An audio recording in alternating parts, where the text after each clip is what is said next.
Good morning, everyone. It's Mary, and it's time for another episode of the Monday Morning Leadership Bite. Although I'm actually doing this Sunday evening because you may have noticed I haven't really been doing a Monday Morning Leadership Bite these last few weeks. I think it's been about 2 weeks since I did my last one. And that is because there is a project at work that just has me super busy. It has me completely off all my routines.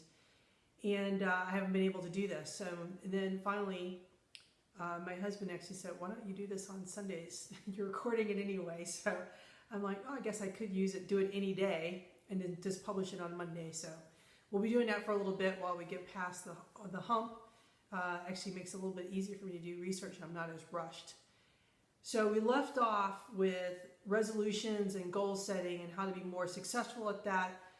And session number 4 that I'd already had planned had to do with habit stacking. And I actually think it was a good thing that I actually was able to have these 2 weeks off because it actually put into practice what I want to talk about. And because the things have been so busy at work, it's also made it busy that I've been completely off routine in a lot of ways.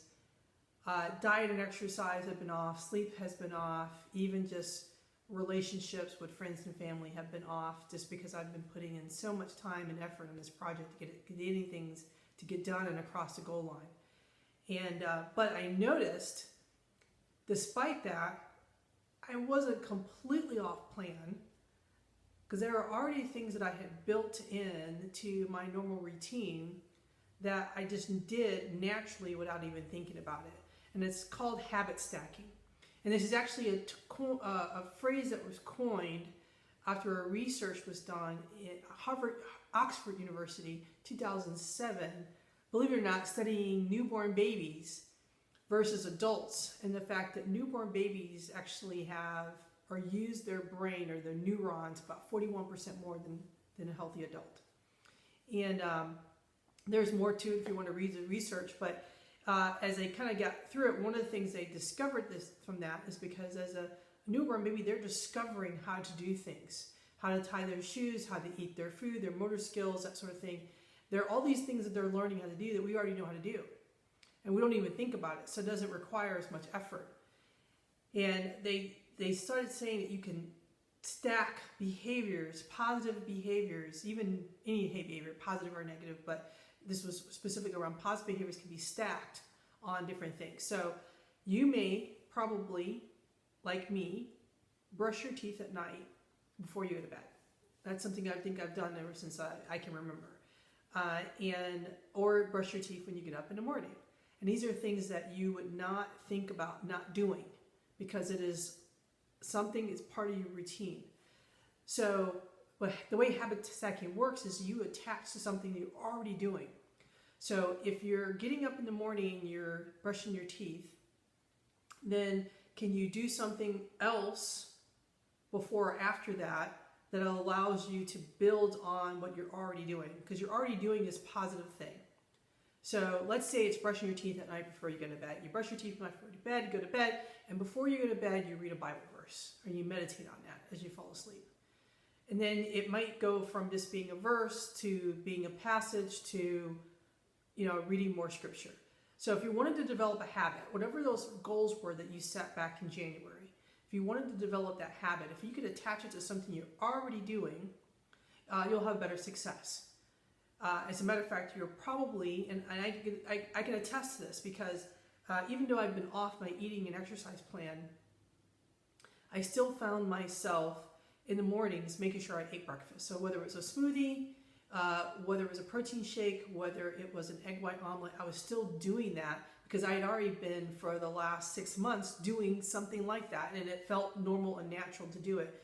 I still meal prepped for the week, even though I wasn't completely on plan. I still made sure I would walk around the facility several times to get in steps, even though I wasn't doing vigorous exercise. So you'll see that if you can learn to habit stack, you'll actually start to form healthy habits on top of something you're already doing because it doesn't seem like it's an inconvenience. The reason why we fail sometimes at our goals is because we make these large goals and we can't break them down into small steps, and we have the inability to make it happen because it's just too big.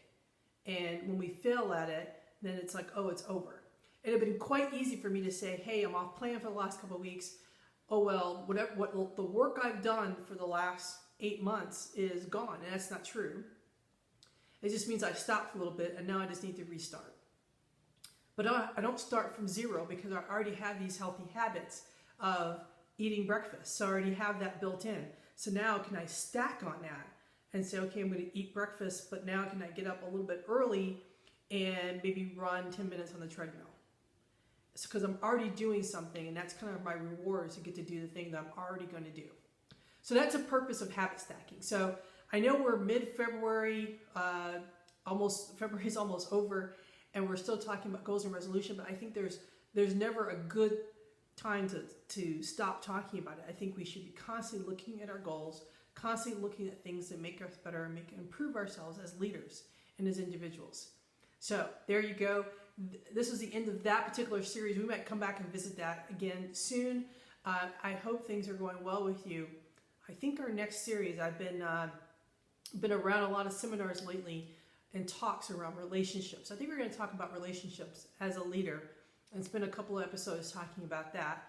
So stay tuned next week, and thanks for watching the Monday Morning Leadership Bite.